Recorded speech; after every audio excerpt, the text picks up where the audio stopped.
యోహాను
సువార్త 11వ అధ్యాయము 40వ వచనాన్ని ఈ పూట వాక్య ధ్యానంగా మనము ధ్యానం చేద్దాము. అందుకు యేసు నీవు నమ్మిన ఎడల దేవుని మహిమను చూచెదవని నేను నీతో చెప్పలేదా అని అనెను. దేవునికి స్తోత్రం. హల్లెలూయా. స్క్రీన్లు పెట్టి మందిరాలు కట్టి స్క్రీన్లు పెడుతున్నారు. స్క్రీన్లు పెడితే నువ్వు స్క్రీన్ మీద నీవు ఆర్టిఫిషియల్గానే నువ్వు వాక్యాన్ని వింటావు, కానీ దేవుని యొక్క సహజ సిద్ధమైన ఆ దేవుడు సిద్ధపరిచినటువంటి ఆ జీవము కలిగిన మాటలు నువ్వు వినలేవు. ఆ మందిరంలోకి వెళ్ళినప్పుడు ఆ దేవుని సేవకుని మరుగుపరిచి ప్రభువారు సేవకుని యొక్క ముఖాంతరం మీదుగా మాట్లాడే మాటకిని స్క్రీనుల మీద ఉండి వినే మాటలకిని చాలా వ్యత్యాసం ఉంది. చాలా వ్యత్యాసం ఉంది. ఎంతటి వ్యత్యాసం అంటే అది అనుభవించిన వాళ్ళకి తెలుస్తుంది అంతే. జీవం కలిగిన మందిరాన్ని నమ్మాలి, జీవం కలిగినటువంటి వాక్యాన్ని నమ్మాలి. జీవం కలిగిన వాక్యము. యోహాను సువార్త 1వ అధ్యాయము 1వ వచనాన్ని చదువుదాం. ఆదియందు వాక్యముండెను, వాక్యము దేవుని యొద్ద ఉండెను, వాక్యము దేవుడై ఉండెను. దేవుడై ఉన్నటువంటి వాక్యము తను ఏర్పరచుకున్న సేవకుని ద్వారా నేరుగా పాళెములో ఉన్న ప్రజలతో మాట్లాడాడు మోషే. మధ్యలో మరలా ఏమీ స్క్రీన్లు అవి పెట్టలేదు,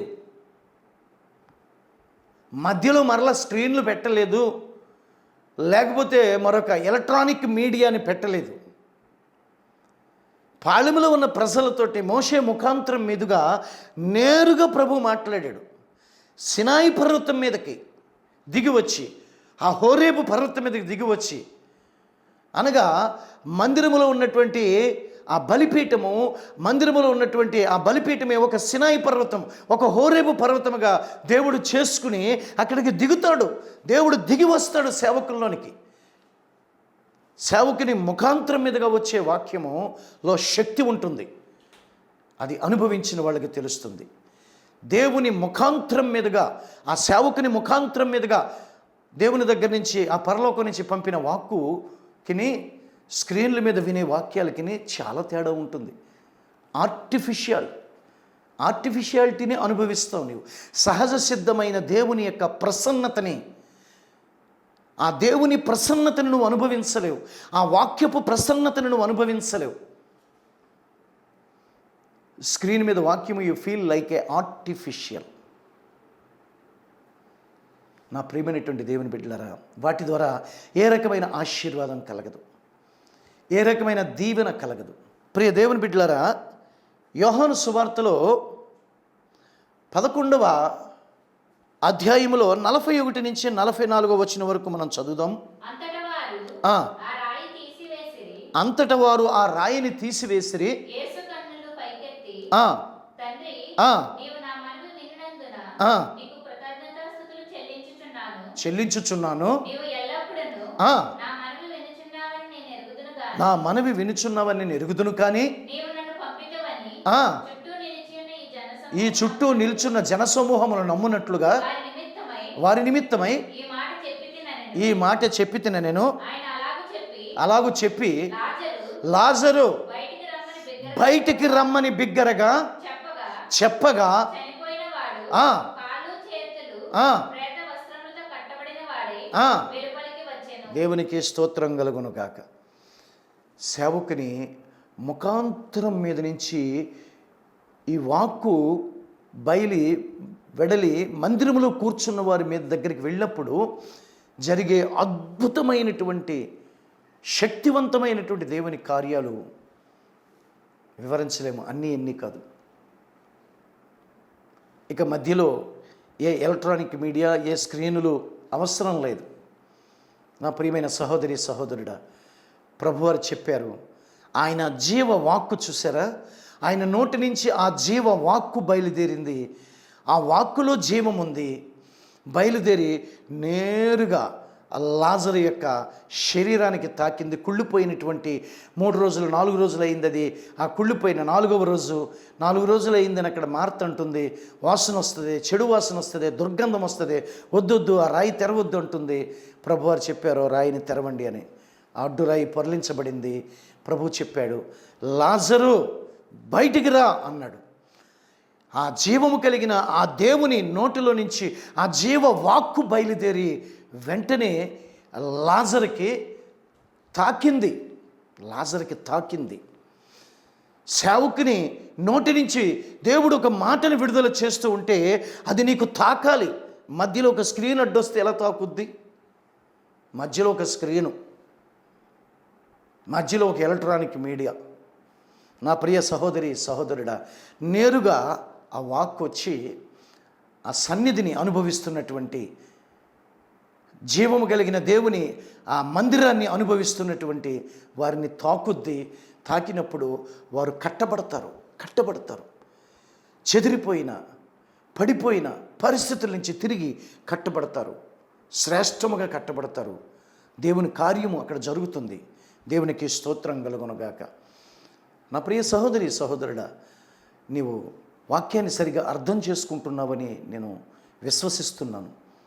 వాక్యాన్ని సరిగా అర్థం చేసుకుంటూ మీ జీవితాలు శ్రేష్టమైన వాటిగా కట్టుకోవాలని ప్రభు పేరట మనవి చేస్తూ ఉన్నాను. దేవునికి స్తోత్రం కలుగును గాక. కీర్తనల గ్రంథము 119వ కీర్తన 50వ వచనాన్ని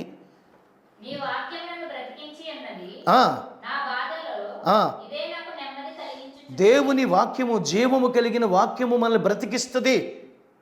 లాజర్ని బ్రతికించింది. మన జీవితాలని మనల్ని కూడా బ్రతికిస్తుంది.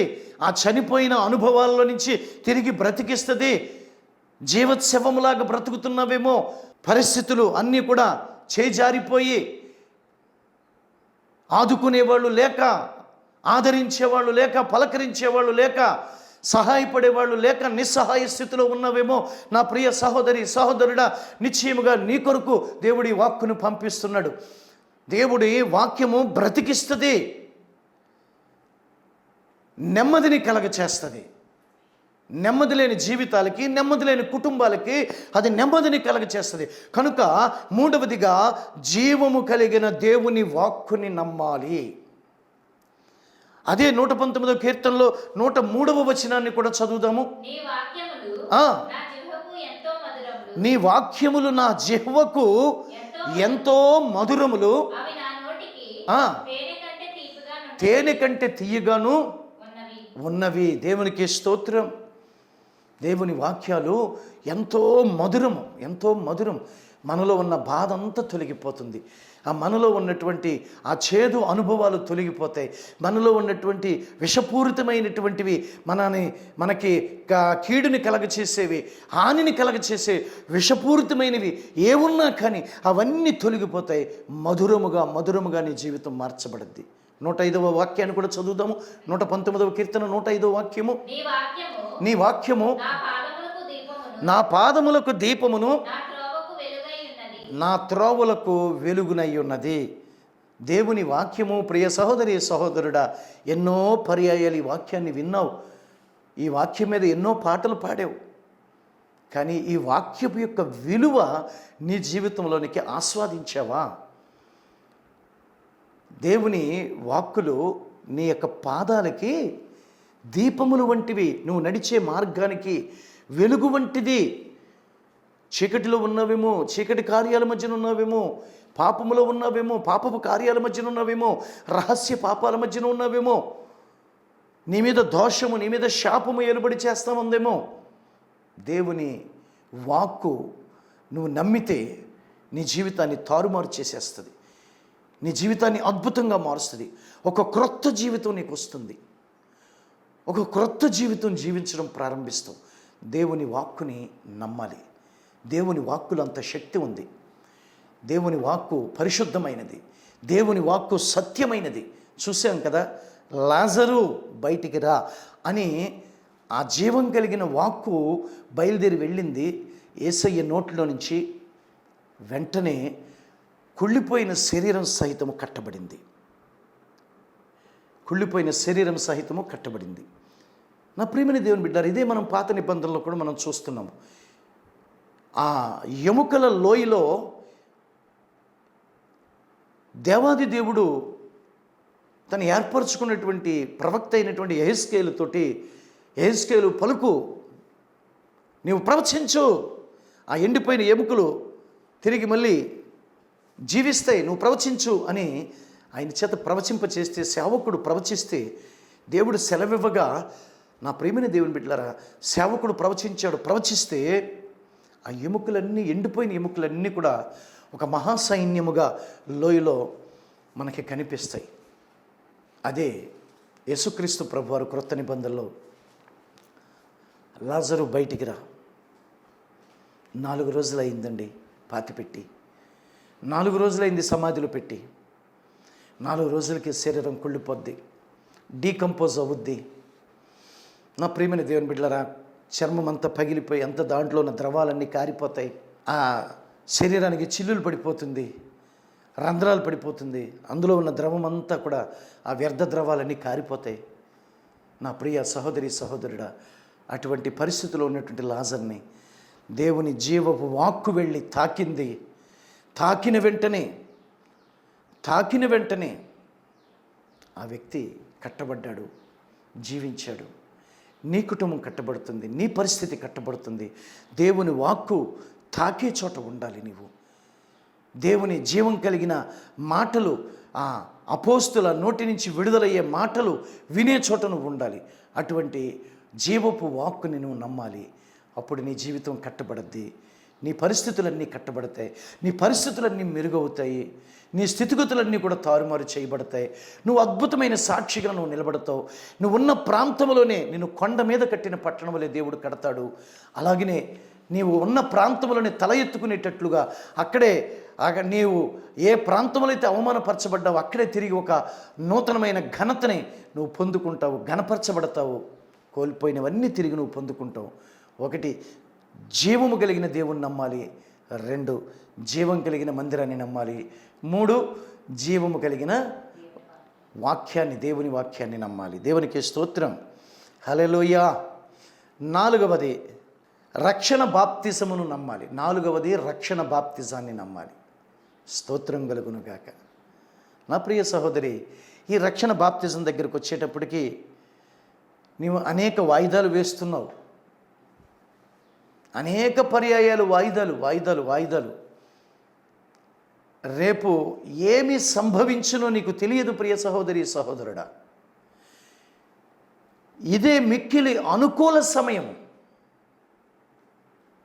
ఇదే అనుకూలమైన దినము, ఇదే అనుకూల సమయము. ఎందుకు నువ్వు ఆలోచించట్లేదు? ఎందుకు వాయిదాలు పెడుతున్నావు? రక్షణ బాప్తిజాన్ని నమ్మి తీసుకోవాలి. నీవు దేవుని యొక్క సొంత కుమారుడుగాను సొంత కుమార్తెగాను మార్చబడాలి. దేవునికి స్తోత్రం, హల్లెలూయా. నా ప్రియ సహోదరి సహోదరుడా, కీర్తనల గ్రంథంలో దావీదు రాసిన 21వ కీర్తన 5 నుంచి 7 వరకు చదువుదాము. నీ రక్షణ వలన నీ రక్షణ వలన అతనికి గొప్ప మహిమ కలిగెను. అతనికి గొప్ప మహిమ కలిగెను. గొప్ప మహిమ కలిగెను. గౌరవ ప్రభావములను గౌరవ ప్రభావములను నీవు అతనికి ధరింపజేసి ఉన్నావు. అతనికి ధరింపచేసి ఉన్నావు. నిత్యము ఆశీర్వాద కారకుడుగా నుండునట్లు నిత్యము కూడా ఆశీర్వాదకారకుడుగా ఉండునట్లుగా నీవు అతన్ని నియమించి ఉన్నావు. నీవు అతనిని నియమించి ఉన్నావు. నీ సన్నిధిని సంతోషముతో నీ సన్నిధిని సంతోషముతో అతనిని ఉల్లసింపజేసి ఉన్నావు. అతన్ని ఉల్లసింపి చేసి ఉన్నావు. ఏలయనగా ఆ రాజు రాజు యెహోవా యందు నమ్మిక ఉంచుచున్నాడు. యెహోవా యందు నమ్మిక ఉంచి ఉన్నాడు. దేవునికి స్తోత్రం కలుగును గాక. హల్లెలూయా. ప్రేమని దేవుని బిడ్డలారా, అతడు రక్షణ యందు నమ్మిక ఉంచాలి. రక్షణ తీసుకోవడం ద్వారా ఎన్ని ఆశీర్వాదాలు ఉన్నాయో మనకి ఆ యొక్క 21వ కీర్తనలో మనం చదువుతున్నాము. 1 నుంచి 4 వచనాలు కూడా చదువుదాము. యెహోవా యెహోవా రాజు ఆ నీ బలమును బట్టి సంతోషించుచున్నాడు. నీ బలమును బట్టి సంతోషించుచున్నాడు. నీ రక్షణను బట్టి ఆ అతడు ఎంతో హర్షించుచున్నాడు. ఎంతో హర్షించుచున్నాడు. హర్షించుచున్నాడు. అతని మనోభీష్టము అతని మనోభీష్టము నీవు సఫలము చేయుచున్నావు.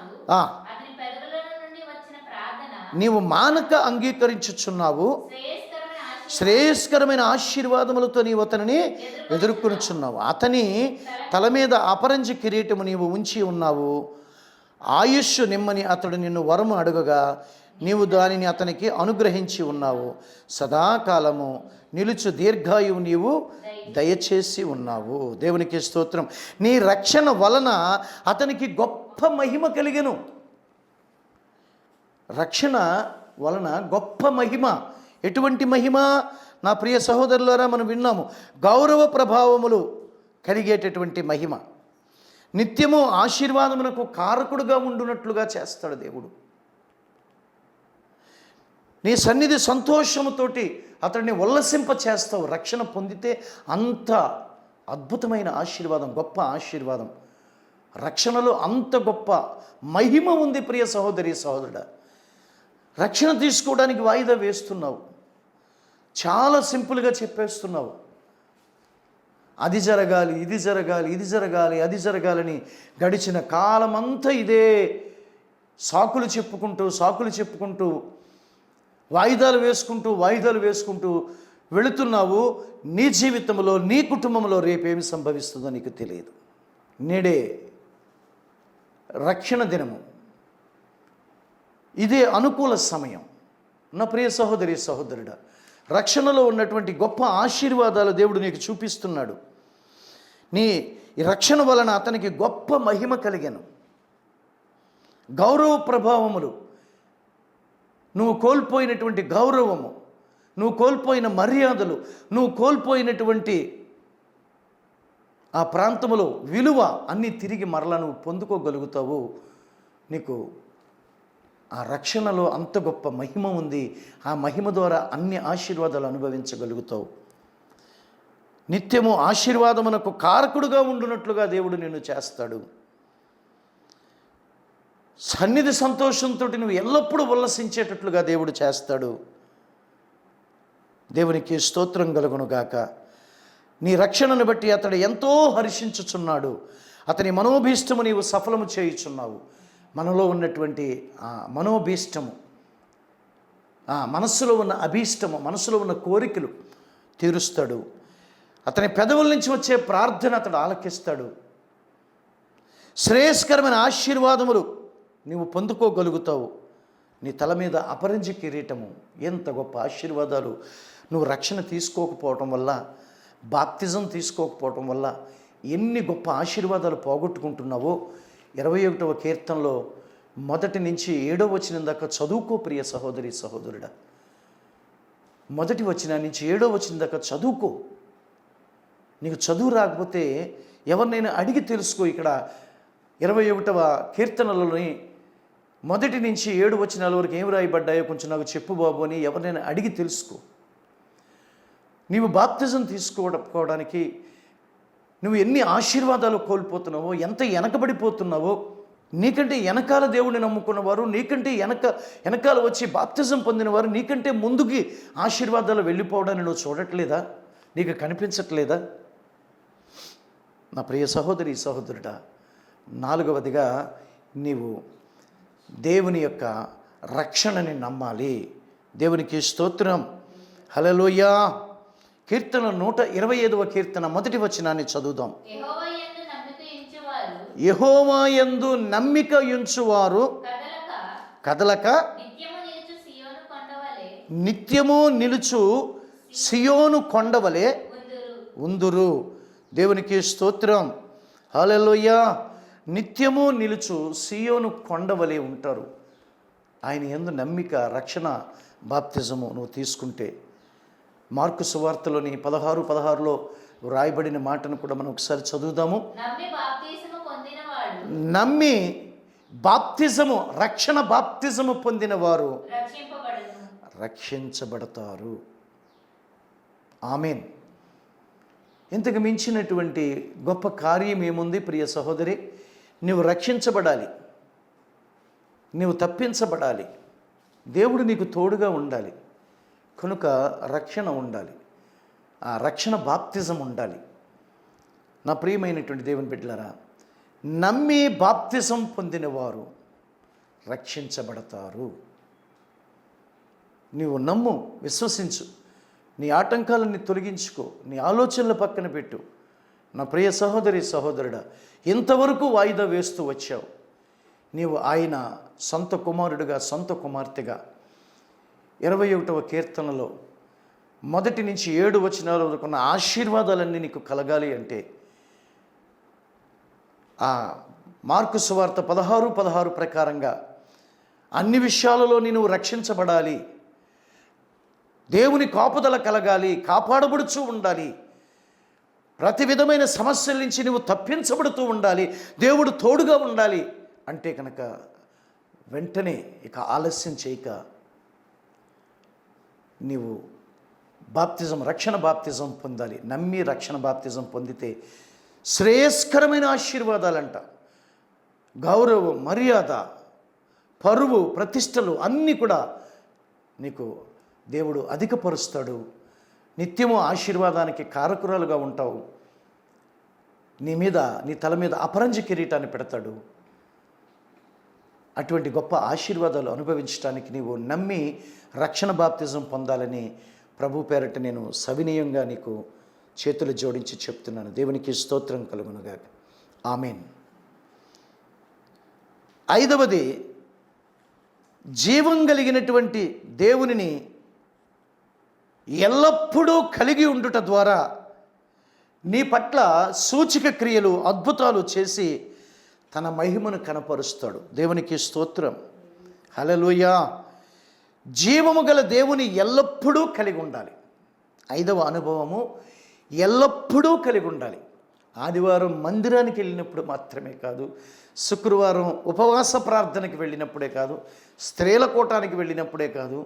నా ప్రియ సహోదరి సహోదరుడా, సోమవారం లగాయితూ శనివారం వరకు కూడా, ఆదివారం నాడు నువ్వు మందిరానికి వస్తావు, నా దేవా నా ప్రభు అని నువ్వు గుండెలు కొట్టుకుంటూ ప్రార్థనలు చేస్తావు, ప్రభుకి నీ గోడంతా చెప్పుకుంటావు, దేవుని సన్నిధిని అనుభవిస్తావు. కానీ సోమవారం నుంచి శనివారం వరకు ఏం చేస్తున్నావు? నా ప్రియ సహోదరి సహోదరుడా, జీవము కలిగిన 5వ అనుభవం చెప్తున్నాను. జీవము గల దేవునిని ఎల్లప్పుడూ కలిగి ఉండుట ద్వారా నీ పట్ల సూచక క్రియలు జరుగుతాయి. ఆమేన్. నీ పట్ల అద్భుతాలు జరుగుతాయి. దేవునికి స్తోత్రం. ఆమేన్. దేవుడు తన మహిమను నీకు కనపరుస్తాడు. దేవునికి స్తోత్రం కలుగునుగాక. నీవు నమ్మిన ఎడల దేవుని మహిమను చూచెదవని మూలవాక్యంతో ప్రభు ఈ పూట నీకు వాక్య ధ్యానాన్ని సంపూర్ణముగా నీకు వినిపింపచేస్తున్నాడు. నా ప్రియ సహోదరి సహోదరులరా, యోహాను సువార్తలో మనము 2వ అధ్యాయంలోని 11వ వచనంలో మనము ఈ మాటలు చూస్తాం కదా. గలిలయలోని యేసయ్య ఈ మొదటి సూచక క్రియను చేసి తన మహిమను బయలుపరిచాడు. దేవునికి స్తోత్రం కలుగునుగాక. మనం వింటున్నాం కదా, యేసయ్య కానా వివాహంలో యేసయ్య ఉన్నాడు అని దాని మీద పాటలు కూడా రాసి పాడతాంగా. నా ప్రియమైనటువంటి దేవుని బిడ్డలారా, ఎల్లప్పుడూ నీ జీవితంలో, నీ వ్యక్తిగతమైన జీవితంలో, నీ కుటుంబ జీవితంలో ఎల్లప్పుడూ దేవుని కలిగి ఉండే అనుభవాలు నీ ఎడల సూచక్రియలు చేస్తాయి, నీ ఎడల అద్భుతాలు జరిగిస్తాయి. నా ప్రియమైనటువంటి దేవుని బిడ్డలారా, అక్కడ కానా వివాహంలో ప్రభువారు ఉన్నారు. ఆయన ఒక అద్భుతమైన సూచక్రియను చేశారు. అక్కడ ఆ ఊరు వివాహంలో యేసు ఉన్నాడు కనుక ఒక అద్భుతమైన సూచక్రియ చేశాడు. తన మహిమను బయలుపరిచాడు. అక్కడ దేవుని మహిమ ఆ స్థలములో బయలుపరచబడింది. దేవునికి స్తోత్రం కలుగునుగా. హల్లెలూయా. ప్రవక్త అయినటువంటి మీకా ద్వారా కూడా దేవుడు మాట్లాడుతూ 7వ అధ్యాయంలోని 15వ వచనం ఈ విధంగా అంటాడు. ఏమని? ఐగుప్తు దేశములో నుండి నీవు వచ్చినప్పుడు జరిగినట్లుగా నేను జనులకు అద్భుతములను కనపరుతును. నీకును నీ కుటుంబమునకును ప్రభువైన యేసయ్య తన అద్భుతములను కనపరుచునుగాక. ఆమేన్. అద్భుతములను కనపరచెదను అంటున్నాడు ప్రవక్త అయిన మీకా ద్వారా. ఎప్పుడు? నీవు ఎల్లప్పుడూ ప్రభువుని కలిగి ఉండాలి. అహర్నిశలు ప్రభు యొక్క ధ్యాస నీలో ఉండాలి. నీ హృదయంలో ఎల్లప్పుడూ ప్రభు ధ్యాస ఉండాలి. నీ ఆలోచనలో ప్రభు ధ్యాస ఉండాలి. నీ ప్రతి నడవడికలోని ప్రభు యొక్క ధ్యాస ఉండాలి. అడుగు తీసి అడుగు వేస్తే ప్రభు యొక్క ధ్యాస నీకు ఉండాలి. ఎల్లప్పుడూ ప్రభువుని కలిగి ఉండాలి. ఇది ఒక గొప్ప అనుభవము. ఈ అనుభూతిలోకి వచ్చి చూడు, ఈ అనుభవాన్ని నేర్చుకుని చూడు.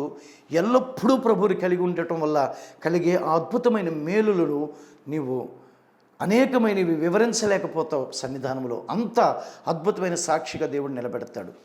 అద్భుతాలు కనపరుస్తాను నీ ఎడల అంటున్నాడు ప్రభువారు. ఐగుప్తు దేశంలో నుంచి వచ్చేటప్పుడు ఎన్ని అద్భుతాలు చేశాను, అలాగే నీ ఎడల నేను అద్భుతాలు కనపరుస్తాను అంటున్నాడు. ఇది దేవుని వాగ్దానము. ప్రవక్తతోటి నీకు ఇస్తున్న వాగ్దానము.